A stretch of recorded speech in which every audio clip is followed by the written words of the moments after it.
कपड़े धोने वाली बहू। शादी के पहले से ही विभा को कपड़े धोने का बड़ा शौक था।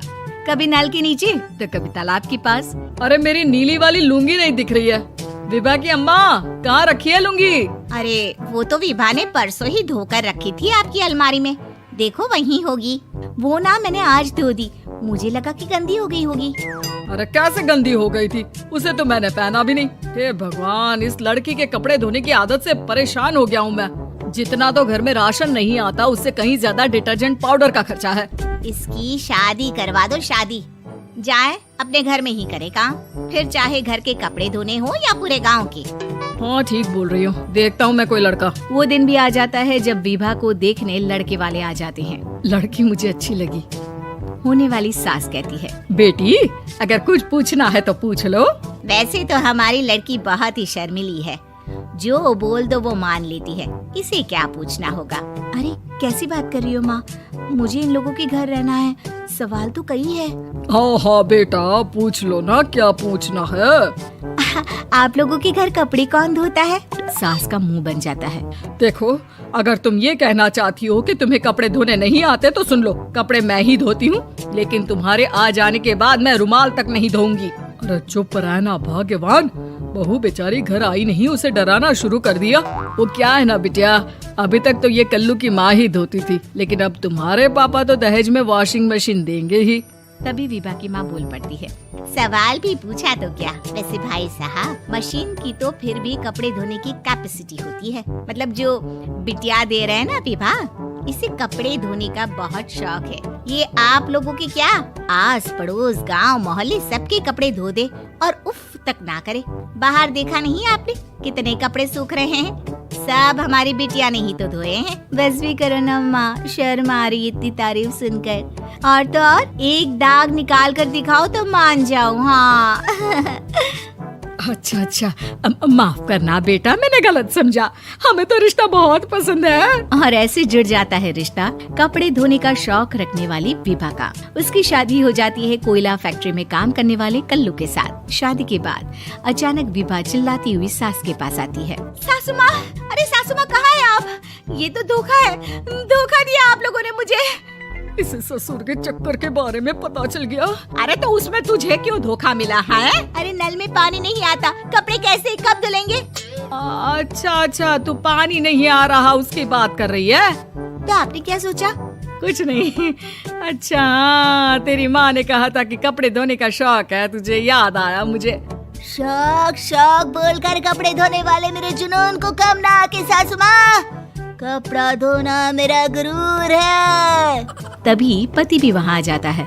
अभी अभी मैंने इसे सनी देओल की फिल्म दिखाई है, उसी के डायलॉग मार रही है माँ। अच्छा सुन, साफ साफ बता रही हूँ, पानी सुबह 4 से 6 और शाम को 10 से 12 आता है, समझी? विभा टाइमिंग सुनकर हैरान हो जाती है। ये क्या भूतों का मोहल्ला है? सुबह 4 बजे उठकर कौन कपड़े धोता है? 4 बजे टंकी में पानी जाता है, फिर सारा दिन धोना ना, किसने मना किया? अरे कैसी बात कर रही हैं? 200 लीटर की टंकी में कितने कपड़े धो लूंगी मैं? सुबह ही उठ जाऊंगी मैं। अब क्या था, विभा सुबह 4 से लेकर रात के 12 बजे तक कपड़े ही धोती रहती।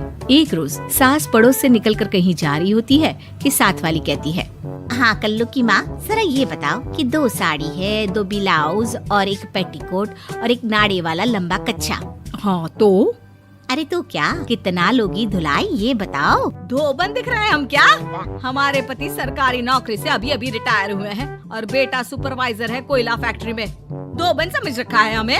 हाय रे कल्लू की अम्मा, माफ कर दो, वो तो मोहल्ले में यही सब बता रहे थे कि तुमने बहू को कपड़ा धुलवाने के काम में लगा दिया है। सास को पड़ोसन की बात सुनकर गुस्सा आ जाता है। वो घर पहुंचती है जहां घर के बाहर ही इतने सारे कपड़े सूख रहे होते हैं जितने कि किसी धोबन के घर पर। अरे ओ कल्लू की दुल्हन, बाहर निकल। माँ जी यहीं आ जाओ, बाथरूम में चादर धो रहे हैं हम। अरे अभी हम धोते हैं, तुमको बाहर निकलो। ये आस पड़ोस वाले बोल रहे हैं कि हम बहू से कपड़े धुलवा धुलवा कर उसे कपड़ा धोने वाली बना दिए हैं। अरे छोड़ो ना माँ जी, किन लोगों की बातों में आती हो?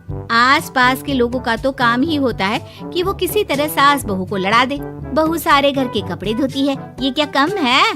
बोलिए। सास को भी लग जाता है कि वो बहू का ये सनकीपन नहीं छुड़वा सकती, इससे अच्छा है कि खुद ही चुप हो जाए। एक रोज सास और बहू मंदिर जाते हैं, जहाँ सास की साड़ी वहाँ खड़ी भीख मांगने वाली से मिलती है। माँ जी क्या बात है? आप आपकी साड़ी उस भिखारन से कितनी मिल रही है ना? हाँ हाँ देखो तो, दोनों की साड़ी मिल रही है। क्या बात है कल्लू की अम्मा, तुम खुद को तो अफसर की बीवी बताती हो और ऐसी सिंपल सी प्लेन साड़ी पहनकर घूमती हो। सिंपल और प्लेन नहीं है ये साड़ी। तो क्या सोने के धागे से फूल बने हैं? कुछ भी सासू माँ, कुछ भी। हाँ बने थे इस साड़ी में सोने के धागे से फूल। मेरे पति लेकर आए थे मद्रास से स्पेशली मेरे लिए 10,000 की। ताहे भाई साहब इस भिखारन के लिए भी सेम टू सेम साड़ी लेकर आए होंगे 10,000 की। सास उस वक्त तो कुछ नहीं कहती, लेकिन बहू के साथ घर आती है और अलमारी से एल्बम निकाल कर लाती है। ये साड़ी देख रही है, ये वही साड़ी है जिसे मैंने अभी पहना था। इस साड़ी में ये जो चमकदार फूल दिख रहे हैं ना, ये सोने के धागों से काढ़े गए हैं। लेकिन तू लोकल वॉशिंग मशीन ब्रश से घिस घिस कर सारे फूलों को निकाल कर साड़ी प्लेन कर दी। मुझे माफ कर दीजिए सासू माँ। और तो और, जब मैंने तुझे तेरी गलती के लिए कुछ नहीं कहा, लेकिन तूने तो सबके सामने मेरा मजाक ही बना दिया। क्यों? बहू को समझ में आ जाता है कि अब से उसका कपड़े धोना बंद।